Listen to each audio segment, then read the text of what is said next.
大家好，欢迎观看信息局外人。这几天各大资讯平台一打开，全是适用性。今天我们不聊八卦，不聊那些实锤的内容，换个角度去探讨一下：一个和尚该不该做生意？一个寺庙可以有多少家公司？商业化的宗教是否能撑起信仰？在现代社会，信仰该如何存在？2006年，少林寺注册了少林商标。2011年，释永信名下控制的公司达到30余家。他不仅建寺，还投资酒店、武术馆、出书、拍电影，甚至进军海外房地产。有人称他是 CEO 方丈，也有人说他是宗教界的马云。2024年7月，有人再度实名举报他侵吞寺庙财产、滥用职权。而这次，舆论不再是一边倒的嘲讽，而是开始出现这样的问题：如果少林寺不赚钱，谈什么修庙、养僧、布道？于是，我们就进入了这场真正的撕裂：宗教在现代社会该不该赚钱？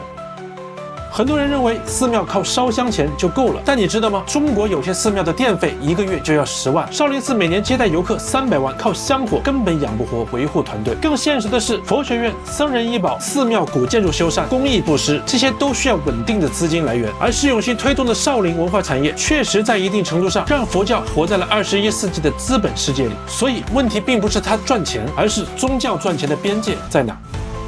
当少林寺门票200，素斋88元；当寺庙设立高香通道、开光文创、周边联名；当和尚出现在财经杂志、参与公司分红，普通人开始怀疑：这还是庙吗？这还是修行吗？更让人焦虑的是，一些本来就经济困难的寺庙，如果不商业化，可能直接被边缘化；而一旦全面分开商业化，又可能出现伪宗教牟利的泛滥现象。这是最难解的一部分。你以为你在捐香火钱，但可能你只是被文化包装收了智商税。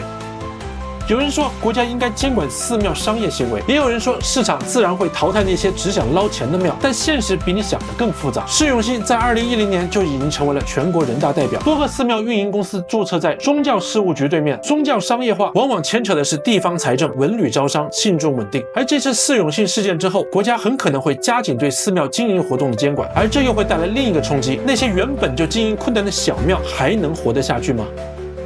你可能以为宗教商业化离你很远，但别忘了，我们每一个人都活在一种信仰中。你信教育、信科学、信金钱、信美好生活，但一旦这些信仰跟利益挂钩，你还能分清哪些是真的信仰，哪些只是精明的生意吗？